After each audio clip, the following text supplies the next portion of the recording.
So if you're looking for a key to the deadline, to me, after talking to some people over the weekend, the answer is the Blue Jays at 6.5.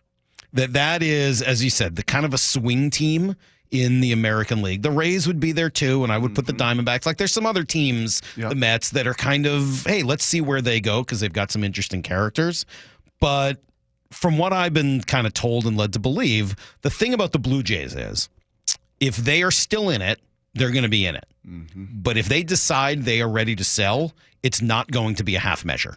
Yeah, their house is at a life expectancy of like, okay. Yeah. You know, like a year and a half left on Bichette and Vlad. Like, okay, we got to make a decision. If they do it, they're going to do it all in. Yep. It's not going to be, oh, no, we'll trade Yimi Garcia and a couple of, like, no. Nope. If they sell, they're selling Vlad, they're selling Bichette, like really, really sell. And, you know, that's pretty intriguing, right? They've got some guys that are complete difference makers, starting with Bichette and Vlad, but there's a couple other dudes on that team as well. Their schedule doesn't exactly lead me to believe that this is going to go terribly for them. They go to Houston, then they come here, so that's a tough stretch for them in theory. Hopefully lose 5 or 6. Then it's San Francisco, Arizona, Detroit, Tampa, Texas, Baltimore. You said that fast. San Francisco, not very good. Yeah, they're pretty good. Not that good. Arizona, been terrible this year. Detroit, one of the teams that are 8+ back. Tampa, as you know, good team, but not a great team.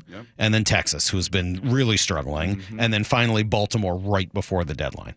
So other than, you know, kind of Houston, I'll throw the Mariners in there because they're still 8 games above 500. And then Baltimore at the end.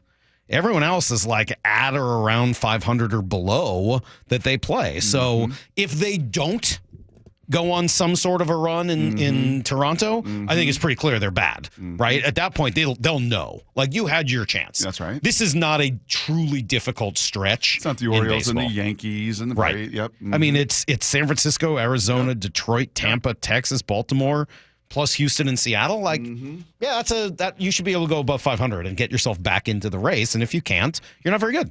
And all of a sudden, if Pete Alonso's not available, right, name that we've probably talked about the most, is there a second person after that intrigues you? Jazz Chisholm, we talked about last week. You weren't all that intrigued by him. Luis Robert, again, is still going to be the most expensive guy on the market. And there is a chance that they wait until the offseason to deal him, thinking that that's the best time to deal a guy like that. I still think they'll trade him, but we'll find out.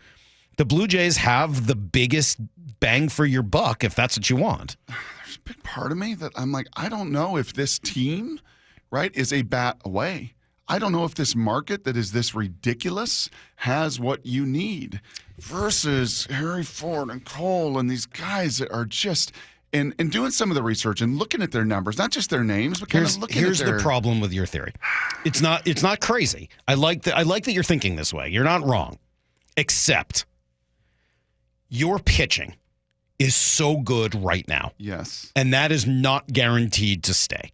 Luis Castillo's now into his 30s. We'll see how much longer he has. As you've said, this has not been his best year. I don't know if that's a harbinger of things to come. Can you sign Cal and Logan and Kirby? Probably not.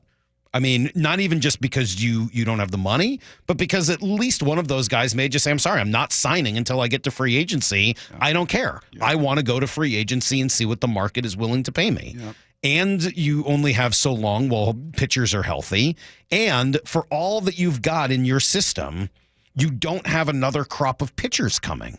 So what, you want to wait 4 years for all of these guys to be ready? That's. I mean, when is Colt Emerson going to be like a contending type of a player? 4 years from now, maybe? Maybe. But if he's a dude. But it's 4 years. Gunnar did it at 21. You don't have to be 23 or 24. This game is getting younger. But you've got to come up and spend a year. Like, it generally doesnn't happen when you're a rookie. It generally is your second or third or sometimes fourth year when you really become like, I'm like going to be the man on a championship team. Okay, so I'll just say something. I was listening. And that could be 3 to 5 years from now. But Brock, no one's talking about emptying your farm system. I mean, I think the great thing. Vlad Guerrero? I don't think you have to empty it. Brock, the number of dudes you have in your system. Nobody in this market right now is Juan Soto. There is not a Juan Soto in this market. Not one. There is nobody in this market worth more than Juan Soto. Okay. So take whatever package the Padres put together for Soto, or maybe even the one the Yankees put together for Soto, and none of those packages would rob you of your whole farm system. And I don't think Vlad or Bichette or anybody else is even as good as Soto. So I don't know, man. I don't know that I'm believing that. Okay. Yeah, you might have to give up one or two of these guys, but 3, 4, 5? I don't think so.